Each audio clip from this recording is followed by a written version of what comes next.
تشہیر کے، جس طرح عمر ایوب صاحب نے کہا، ریاست کی بڑی خوبصورت تعریف جو کر دی ہے وہ آئین نے مقتدر کیا ہے پاکستان کے عوام کو۔ آئین میں اگر ریاست ہے، اگر کوئی ادارہ ہے تو وہ ایک ہی ہے، اور جو عوام پر محیط ہے، باقی سب سروسز ہیں جو پاکستان کے عوام کے خون پسینے کی کمائی کی ٹیکسز سے جن کو تنخواہ ملتی ہے، وہ تنخواہ دار ملازم ہیں ریاست کے، اور ریاست صرف عوام ہے۔ اور آرٹیکل 5 بڑا واضح طور پر کہتا ہے کہ جو ہے لائلٹی ٹو دا اسٹیٹ، یعنی وفاداری عوام کے ساتھ ہوگی۔ ریاست عوام ہے صرف۔ میں حیران ہوتا ہوں، ریاست کے بات کرتے ہیں، وہ مقتدر حلقہ جو ہے وہ خلائی مخلوق ریاست بن چکی ہے، یعنی مماثلت انہوں نے پاکستان کو ٹیک اوور کر لیا ہے۔ خدا کا خوف کرو بھائی، آپ ملازم ہو، آپ ادارہ بھی نہیں ہے، اور ملازم جو ہے وہ جو یعنی مالک ہے وہ اس پر حاکمیت کر رہا ہے، یہ بھی عجیب بات ہے۔ اور وفاداری جب آئین کی ہے، تابعداری آئین کی ہے اور قانون کی ہے آرٹیکل 5 میں، اور وفاداری ریاست کی ہے، عوام کی ہے، یہ ہر ایک پر لازم اور واجب ہے، چاہے وہ آدمی چیف ہے، چاہے وہ چیف جسٹس آف پاکستان ہے، چاہے وہ صدر پاکستان ہے، چاہے پرائم منسٹر ہے، چاہے کوئی بھی ہے، اس پر واجب اور لازم ہے۔ تو پھر آپ دیکھیے گا کہ آپ نے تو ٹرانسفارم کر کے رکھ دیا ہے، اس کی حیت بدل کے اور بگاڑ کے رکھ دی ہے۔ کل کی ایک مضحکہ خیز پریس کانفرنس تھی جس میں ماشاءاللہ ایک ڈی جی جو ہے ISPR نے ایسا احاطہ کر کے دکھایا کہ ہم غلام ہیں، اور یہی بات جو ہے بار بار عمران خان کہتا ہے کہ میں غلامی کی ان زنجیروں کو توڑ کے رکھوں گا، اور اس ادارے کو جس کو عدلیہ کہتے ہیں، جس کو جوڈیشری کہتے ہیں، اس کو انہوں نے زنجیروں میں جکڑ کے رکھا ہوا ہے۔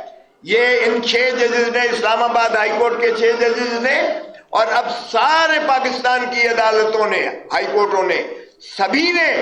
سبھی نے کہہ دیا کہ جی ہم انڈر سٹریس ہیں، انڈر پریشر ہیں، ہمارے اوپر جو ہے فری انصاف ہم اس انداز سے نہیں کر پا رہے، اور اس سے واضح ہو گیا۔ اور یہ جو ہیئرنگ ہو رہی ہے آپ دیکھ رہے ہیں، جو اظہر من اللہ صاحب کی جو کامنٹس اور آبزرویشنز آتے ہیں، انہوں نے کہا اس سے زیادہ یہ تو آپ نے یعنی آئین کی جو ہے ایبروگیشن کر کے رکھ دی ہے، اس کے مترادف ہے، کیونکہ آئین کے 3 ستون ہیں، ایک ستون کو آپ نے پابند زنجیر کر دیا ہوا ہے۔ ہم تو یہی کہتے تھے، ہمارا موقف بالکل صحیح تھا، ہم جیل میں بار بار جب کرتے تھے، صبح سے شام تک جو ہے عمران خان کا ٹرائل چلتا تھا، وہ صاف کہتا تھا کہ آپ ایسے ہی کر رہے ہیں، فیصلہ تو کہیں اور سے جا کے انہوں نے ڈکٹیشن لینی ہے، اور یہ ثابت ہو گیا کہ یہ ڈکٹیشن جو ہے لے کر ان کو تینوں کیسز میں ایک ہی ہفتے میں سزا کر دی گئی۔ تو یہ اس کے بعد بھی ان کو جیل میں رکھنا ایک دن بھی یہ پاکستان کے 25 کروڑ عوام کی غیرت اور حمیت کو للکارنے کے مترادف ہے۔ ہم اس یلغار کو بھی مسترد کرتے ہیں۔ 9 مئی کا جو بیانیہ دیا گیا ہے، جس کا بہت زیادہ پرچار ہو رہا ہے، بہت اچھی باتیں کی شامی صاحب نے، لیکن شامی صاحب سے میں پوچھتا ہوں کہ جناب آپ مفاہمت کی بات کرتے ہیں، مفاہمت کس سے؟ ملازموں سے مفاہمت کر دی جاتی ہے، وہ پہلے ہمارا حق تو مانگے۔ معافی کی باتیں کرتے ہو، اور معافی تم مانگو،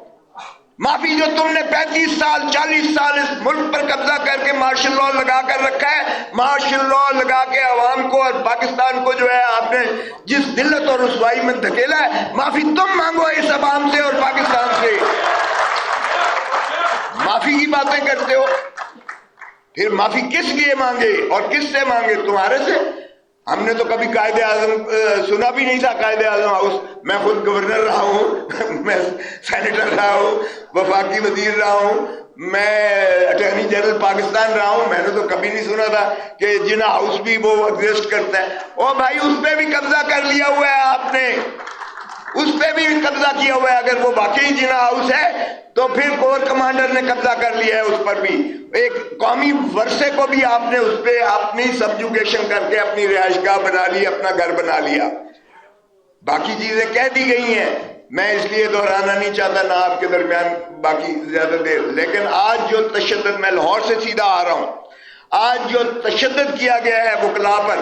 پرامن وکلاء کا احتجاج تھا لاہور میں، وہ ہائی کورٹ میں آنا چاہتے تھے اور وہ جو ہے اپنا کراچی ہال میں آنا چاہتے تھے، بار میں آنا چاہتے تھے احتجاج کناں، اور اس قدر آنسو گیس کیا گیا، اس قدر لاٹھی چارج کی گئی ہے، اس قدر تشدد کیا گیا ہے کہ سارا گرد و غبار جو ہے پھیلا ہوا تھا، اور 100 150 کے قریب جو ہے وکلاء کو گرفتار کیا گیا ہے۔ اس جمہوریت کی بات کرتے ہو، یہ پنجاب میں تو پولیس اسٹیٹ بنا دی گئی ہے،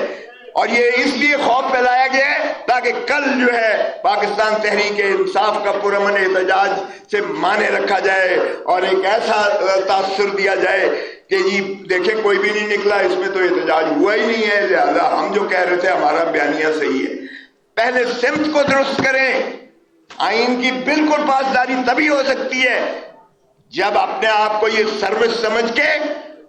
اور آئین میں یہ دیے ہوئے عوام کے اقتدار کو تسلیم کریں۔ اس کو بھی شرم نہیں آتی جو کہتا تھا بار بار اور بڑے بانگے دول کہتا تھا ووٹ کو عزت دو۔ او بھائی اب تو شرم بھی نہیں آتی ہے تمہیں یہ کہتے ہوئے اس بیانیے سے ووٹ کو عزت؟ اب کدھر گئی تمہاری ووٹ کی عزت؟ مجھے جب اس نے خواجہ سعد رفیق نے مبارک دی کہ اپنی شکست کو تسلیم کر کے مجھے جیتنے کی، کیونکہ پاکستان لاہور پاکستان کا دل ہے اور میرا حلقہ لاہور کا دل ہے، تو اس نے جب مجھے مبارک دی میں نے کہا کاش یہی اخلاقی درس تو اپنے بڑوں کو بھی دے دیتا۔ نواز شریف اگر ڈاکٹر یاسمین سے ہار گیا تھا تو اگر وہ یہ تسلیم کر لیتا تو اس کے قد کاٹ میں اضافہ ہوتا اور اچھی روایت بنتی۔ اگر شہباز شریف ہارا ہے لاہور سے، کیونکہ مجھے پتا ہے کہ لاہور سے ایک سیٹ مسلم لیگ نون نہیں جیتی ہے، جو کہتے تھے لاہور ہمارا گڑھ ہے، اور شرم آنی چاہیے خواجہ آصف کو جو کہتا تھا کوئی حیا ہوتی ہے کوئی شرم ہوتی ہے، اب اس کو خود یہ میں اس کے الفاظ دہراتا ہوں کہ بھائی تم ریحانہ ڈار سے ہارے ہوئے، اتنی بری طرح سے ہارے ہوئے، اور تم آج وفاقی وزیر بنے بیٹھے ہو، اور گھس بیٹھیوں کو پہلے نکالے تو صحیح۔ اگر ہمارے ساتھ بات کرتے ہیں پہلے ہمارے عوام کے اقتدار کو تسلیم تو کریں، ریاست کی تعریف پر عمل تو کریں، ریاستی اداروں کو جو ہے ان کے مقتدر ہونے کا جو احساس آئین نے دیا ہے وہ پہلے بحال تو کرو اور پھر بات کرو ہمارے سے، وگرنہ آئین میں ہر چیز لکھی ہے۔ خاکم بدہن ہم نے کوئی مشرقی پاکستان سے سبق نہیں سیکھا، اور اس میں بھی یہی چیزیں دہرائی گئی۔ ہم نے مینڈیٹ عوام کا ماننے سے انکار کر دیا، ہم نے دھتکار دیا جس کو 160 جو ہے سیٹیں ملی تھیں، اور ہم نے جو ہے وہاں مسلط کیا جبری، اور اس کا نتیجہ ہم نے دیکھ لیا۔ خاکم بدہن مت دہرائیے وہی جو ہے شاخسانہ، آپ اسی کو غلطی کو دہرا رہے ہیں، آپ عوام کو پھر دھتکار رہے ہیں۔ عوام کی غیظ و غضب سے ڈرو اور ہمیں مت ڈراؤ۔ جس طرح کہا گیا میرے اوپر قاتلانہ حملہ کیا گیا، میرے بیٹے پر گولیاں ماری گئیں، میرے بیٹے کو گرفتار کیا گیا، مجھے گرفتار کیا گیا، تم اور کیا کر سکتے ہو؟ گولی مار سکتے ہو نا، مار دو، یہ اللہ کے ہاتھ میں ہے جان، یہ اللہ کے ہاتھ میں ہے، تم نے بھی ایک دن اللہ کو جان دینی ہے۔